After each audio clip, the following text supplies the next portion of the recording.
This is Retiring Today, the podcast that guides you to and through retirement. I'm Molly Nelson, host of the podcast, here with Richelle Smith. She's the producer of our podcast, and we've got Chawn Honkomp. He's a certified financial planner, a certified financial fiduciary, and a CPA. So more than 2/3 of pre-retirees have not met with a financial advisor. This could definitely be hurting their confidence when it comes to retirement. So what's holding you back?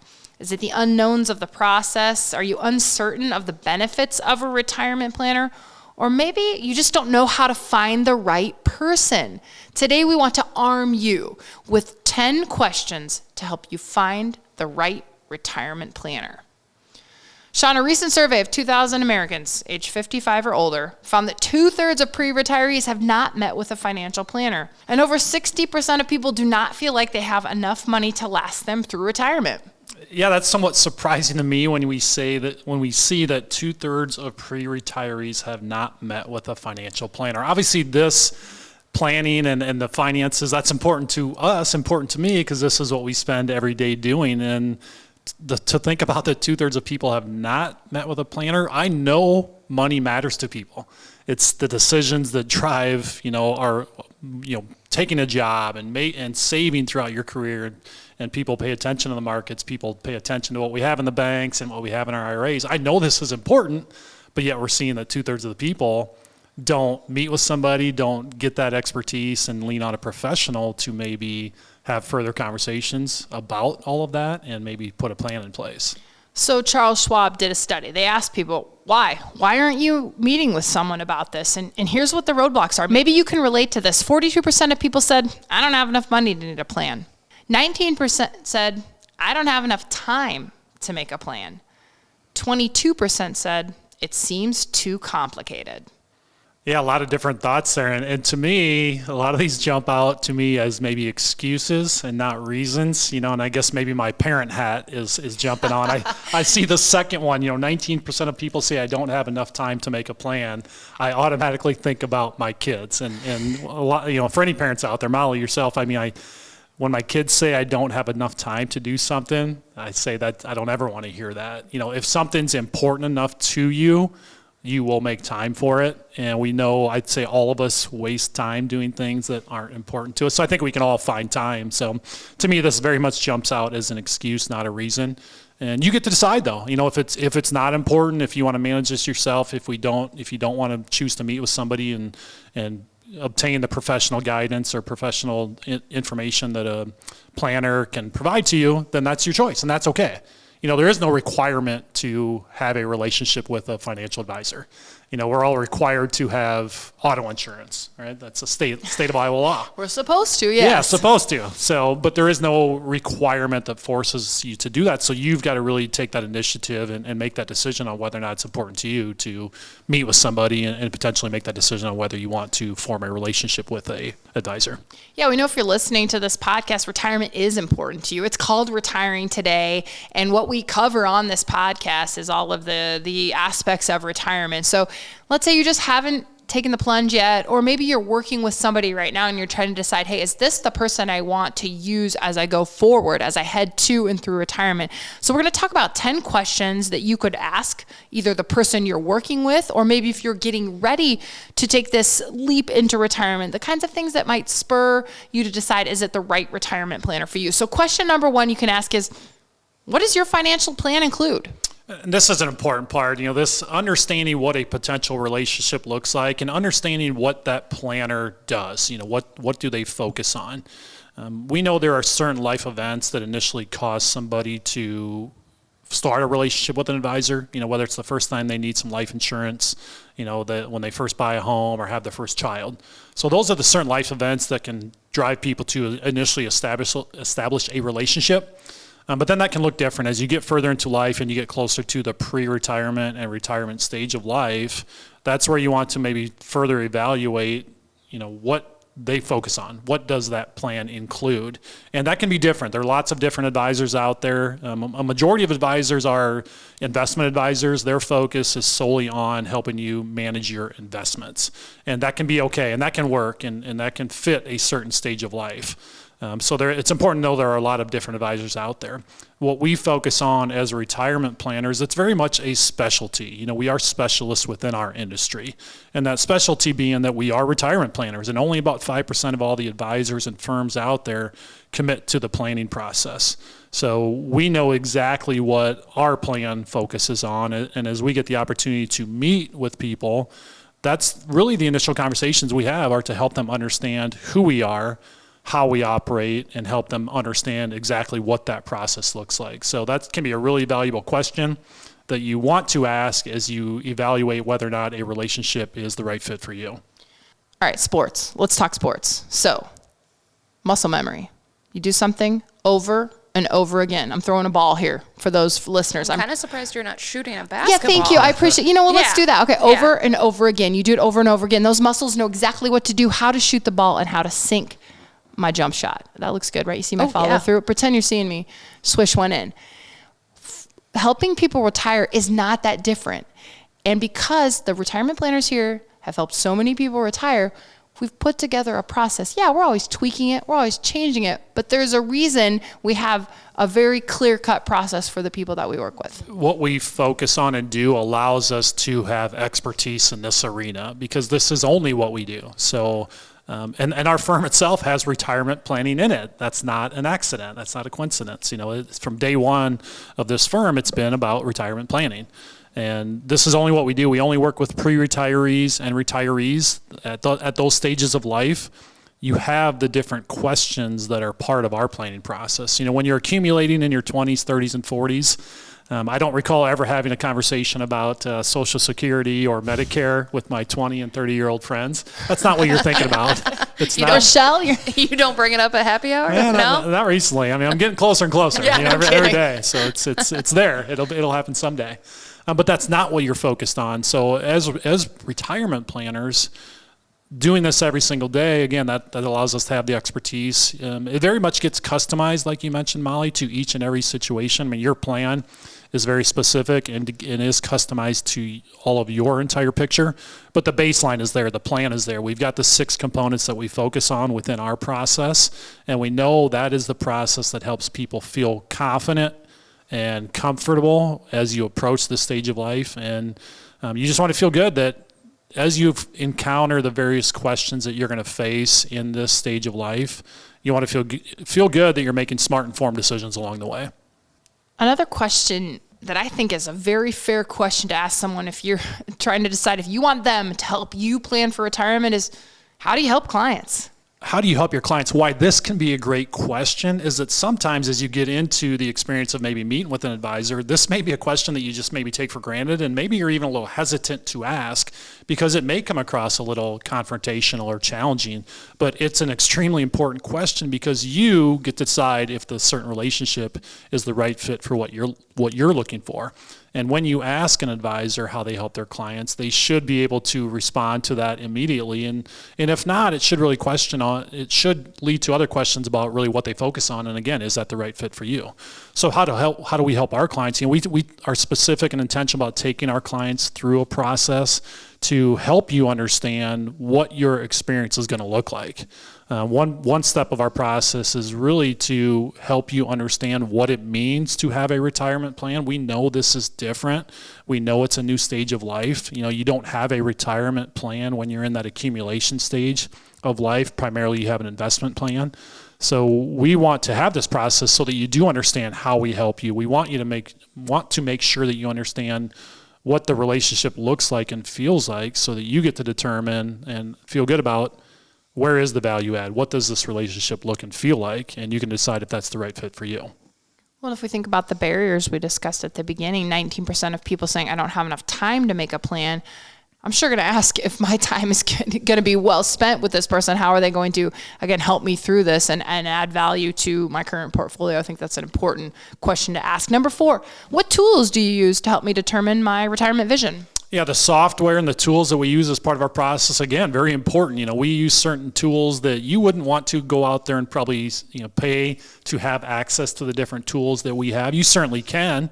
There's no secrets out there, but I know that we've got a couple of resources that are part of our process that add value to the experience and add value to the process. One of them is really where we create and build the plans. And part of our process is that we provide you a written out version of your plan, and that's one of the tools that we use that is extremely important. We know what gets written down is much more likely to get accomplished, and that's why we focus on having a written out plan be part of that process. Another one of the tools is what we use to help identify risk. And how much risk are you taking in your portfolio with how you're investing so that you can identify how much exposure you have in your markets. And what we mean by that is if you've got $1 million saved in the markets, based on a certain risk that your level of risk that you're taking, you should want to know, well, does that mean that you have $300,000 of exposure? Meaning if we have a very poor market, could your $1 million portfolio go down to $700,000? Or maybe you're being more conservative and you only have $100,000 of exposure. So your very poor market experience would mean your portfolio would only go down to $900,000. Those tools are very important. We're using these each and every day, when we first meet with somebody and help build the plan. But then on an ongoing basis with every future touch point and every review visit that we have, we're leaning on these same tools to continue to review and manage your plan going forward. Another good question, number 5, is what will you need from me throughout the process? In order to help you build your retirement plan, there is a lot of information we need. So I think about specifically our process. We ask for as much financial information as you can, but that can feel overwhelming. Molly, you mentioned one of the barriers was that it can feel too complicated. So that's something we need to be intentional and transparent about and make sure that what that process is looking like, let's make sure it doesn't feel overwhelming such that it causes you to stop. So our focus is generally on, one, obtain or provide your Social Security statements. We want your most recent tax return, and then we look for investment statements on all of your different investment accounts. And then from there, depending on your specific plan, there might be some other pieces in play. We know that some of you out there still have pensions, some of you do not. So that may not apply to certain people. So getting the most information we can is going to allow us to build your plan in the most detailed manner and have more conversations so that we can help you better understand what your picture looks like today and maybe what risks and opportunities you have within your plan. Does it feel like, Chawn, this is one of the bigger barriers for people moving forward in this process, or do they generally at this point understand that, hey, yeah, I've got to do a little bit of legwork here, but it's going to be worth it? Yeah, I think sometimes it can feel like a lot, and that's where we try to simplify. We do send out a checklist of information to people as we interact with you, and if we decide to get to that step of the process. So we try to make it pretty simple. It's a couple items of a bulleted list on a piece of paper, but just the items I mentioned are really what we focus on. If we can get 3 items, 3 shouldn't feel too complicated or too overwhelming. But Social Security, tax return, and investment account statements, that gives us most of what we need to continue through the process. And then, having a plan it's not a transaction. We don't just build it once. So even if we don't initially get everything, if we get to that point of working together, we're going to be adding to this plan constantly going forward. So we're going to learn more about you, and if there's other pieces we need to add, we'll do that. Chawn, there's the big firms, and then there's the small people, maybe just one person with an assistant. And I think probably people have ideas about the responsiveness of those two different types of firms.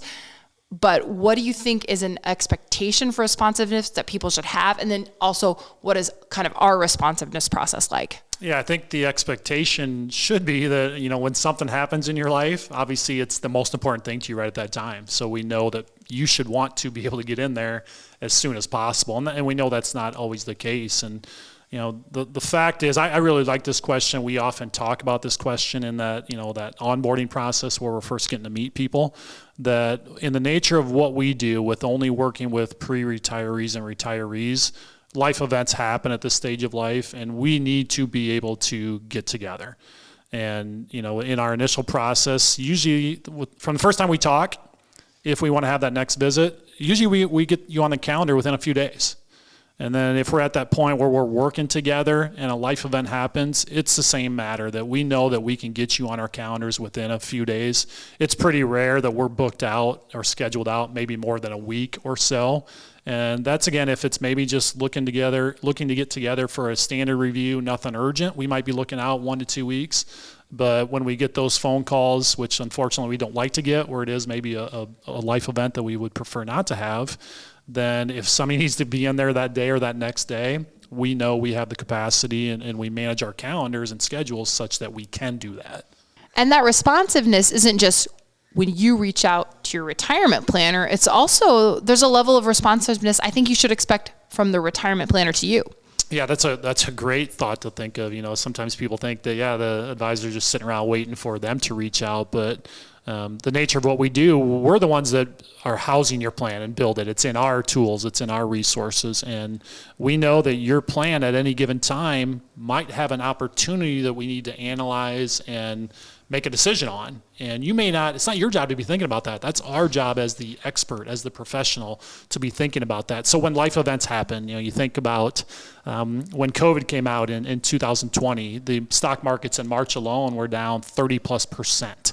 That's a significant event in people's plans. So we are very proactive about reaching out to all of the families and individuals that we work with and sharing with them and say, hey, here's some opportunities that may be a part of your plan because of a life event that happened. So it very much is a two-way street. And I know that we send a large number of communications. We don't hear from the families and individuals we work with. We never hear that we're not in touch often enough. And sometimes that is a complaint. We meet with a lot of people that say, I haven't talked to my advisor in 2 years. And when your focus is maybe only on investments, that can happen. But when you have 6 components that you focus on, which is what we do with our retirement planning process, there's always something out there that we can be talking to you about. And we are intentional about having regular communications to make sure that we're keeping things top of mind for you. Yeah, and those lawmakers, they like to change laws. They sure do. Secure Act 2.0, a great example, changed RMDs, changed some of the ways you save in retirement, allowed you to do some super catch-up contributions. There was a bunch of changes to that. We did several podcasts on it if you want to scroll up into our podcast library there. But that's another example of a time that we reached out to clients and said, hey, this has come out. We're looking into it. We're going to follow up shortly with how we think it impacts you. Then we followed up with how it impacts you. So yeah, definitely reaching out is a big part of our process here at Merkle Retirement Planning. Chawn, number 7 is a great question to ask the person. Sit down, look them in the eye and say, how do you get paid? Do not be afraid to ask this question. Kind of like one of the other ones we had before, I don't remember, but this can feel very challenging or confrontational. But as you look to make a decision on whether or not a certain relationship is the right fit for you, you absolutely should understand how that advisor gets compensated and gets paid. And there are lots of different ways that professionals can get compensated. There can be insurance agents only that can be your planner, and maybe they're positioned to only use insurance, life insurance, disability, annuities, things like that. And then advisors can get compensated in lots of different ways, commission, products, or fee-based. So what I believe is most common in the industry is that the advisor is fee-based, and that's how our firm is structured. And so being fee-based, what that means to you is that we charge a percentage of the assets that we manage. So as we're helping you build your overall plan, that total investment cost is going to cover the entire advisor cost, which is where you pay for our relationship, along with your total investment cost. And we set it up so that it is completely transparent. We are going to be able to answer this question for you with complete transparency and help you fully understand that at a certain, whatever your investment cost ends up being, there's a certain level that's the ceiling, that's the maximum it can be, that covers everything. It's the entire relationship, it's all your investment costs. You don't pay for trades. The families and individuals we work with, they don't pay for trades within our relationship and how we're structured. So that way we can transparently tell you, here's your total investment cost. It can only be that or something less. And how it can be something less is that there are certain investment strategies out there that have a zero cost. And if those are the right fit for a certain portfolio or plan, well then instead of paying that maximum, you can pay something less. But again, make sure you're looking at the advisor cost and your total investment cost. It's not uncommon that an advisor will tell you only what their advisor cost is. So they're telling you what it costs to work with them. And then they'll go out and use different investments, and they don't necessarily have control of those. So when you're identifying investment costs, you want to make sure you're comparing apples to apples and seeing the entire picture so that you have all the information you need to make the best decision. We're talking about questions to ask a retirement planner to see if it's the right person for you. So we want to give you a great opportunity to ask some questions of your own. What's on your mind when it comes to planning for retirement? You can get answers to your questions by scheduling a 15-minute retirement checkup call. This is a complimentary call. All you have to do is go to merkleretire.com. That's MERKLE retire.com. There's a calendar there. You can choose a time and a date that works for you and get some of your retirement questions answered. We've got 3 more questions. These are just things that can help you get the conversation started, because we know a lot of people are thinking about retirement, but they don't have a retirement plan. So you sit down, you're interviewing someone, you could ask this. Number 8. What areas could you improve on with my current plan? And this is a lot of fun because knowing that we're specialists and most advisors don't do what we do, there are a lot of opportunities that we know we can add value. So a lot of advisors get paid in the same way, but when we focus on 6 components like we do versus most advisors that only focus on 1, we have a lot more opportunity to add value and help you improve upon your current plan. It's a little bit of a mindset shift. When you're in that accumulation stage of life, the focus is on the investments. As you get to this pre-retirement, retirement stage of life, a retirement plan is much more and is much bigger than just the investment plan. So as we start interacting with individuals and families, we're talking to you about these 6 components. You've possibly never even thought about them before. I mean, one example, an income plan. We often get the question of, well, what is an income plan? While you're working, it's simple because it's your paycheck. But when you choose to retire, you want to feel confident that you can walk away from your paycheck and now build that income plan out of all of the various assets that you've accumulated during your life. So even just being able to talk to you about an income plan, we're going to start being much more intentional about your tax plan. We're going to help you focus on your legacy plan. We've got one individual who's an expert on Medicare. So as you get to age 65, we're going to help you analyze Medicare and even enroll for Medicare. So we do all that for you.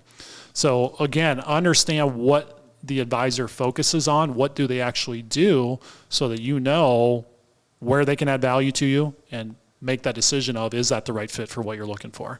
Number 9, what blind spots do you see in my current plan? Great question to have, because you're identifying, is this a relationship you want? So you want to know, what are they seeing? Where can they add value? One thing we're always looking at is we're looking at your portfolio, and something we see all the time is that people don't have good or strong tax diversification within their savings plan.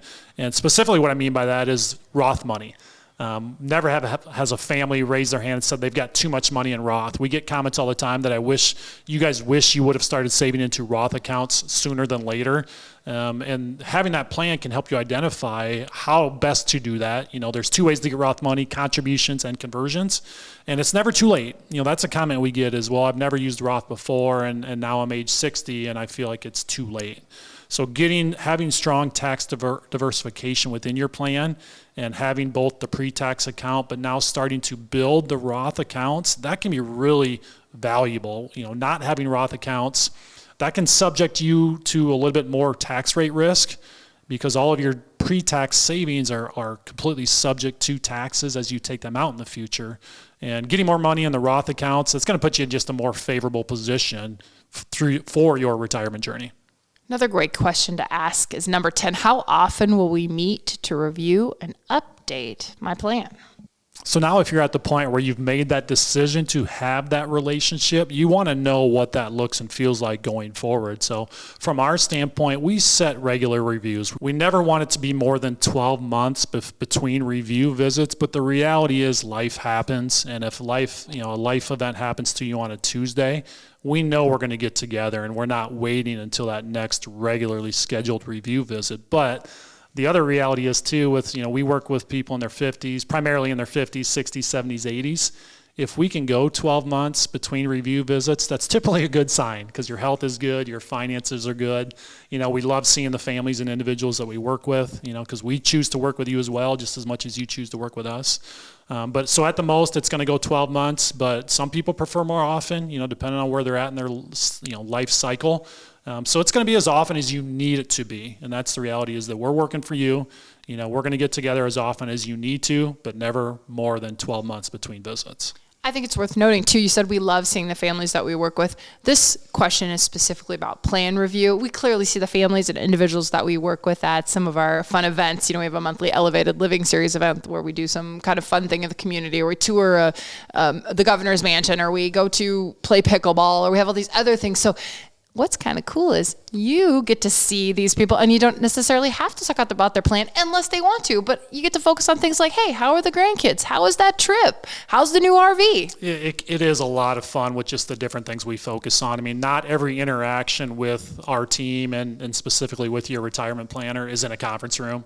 We do periodic lunch and learns that, we're staying current on topics. And, another reality of this is, when you're 55, you may not really care about your legacy plan, or you're not too worried about Medicare yet. But when you're 65 and there's legislative changes, or you're getting closer to Medicare, those things are more important. And we're doing these periodic lunch and learns and just other opportunities to stay current on what's new, what's changing. And it's fun. It's different, to be able to sit in our big media room, or to be able to go, volunteer at the food bank or Habitat for Humanity.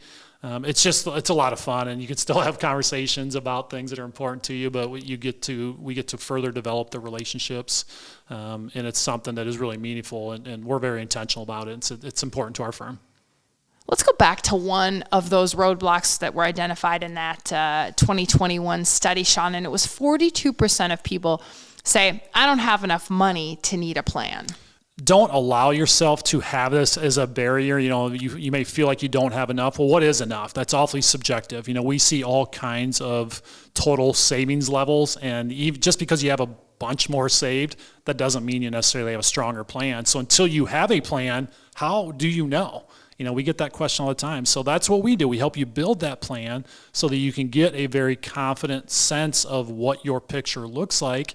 And you're going to have Social Security, maybe you have a pension. You don't necessarily need to have millions of dollars saved to have a very successful retirement. And part of our mission statement is that we strive to help as many families as possible have a secure and successful retirement. And until you build that plan, you really don't know. You are worth a retirement plan, so don't let those barriers get in your way. Schedule a 15-minute retirement checkup call today. Go to merkleretire.com. That's MERKLE retire.com. Schedule your 15-minute retirement checkup call and get answers to your retirement questions. We'll continue talking about all of the aspects of retirement on this podcast. It's Retiring Today, and we thank you for listening. Merkle Retirement Planning is an independent financial services firm helping individuals create retirement strategies using a variety of investments and insurance products to custom suit their goals and objectives. Any information discussed in these shows is for educational purposes only and should not be construed as investment, tax, or legal advice. Investment advisory services are offered through Elite Retirement Planning LLC. Insurance services are offered through MRP Insurance LLC. Okay, that was a lot. I feel like the only person that has a crystal ball is the Simpsons. Based on the fact that they can predict anything that's going to happen. I didn't even know that they had the crystal ball. It smells like cinnamon rolls Straight in up. here. Does anyone else smell it? Cinnamon rolls? No. I do smells not like smell cinnamon rolls. Oh my God. I like cinnamon rolls. I don't know what's happening.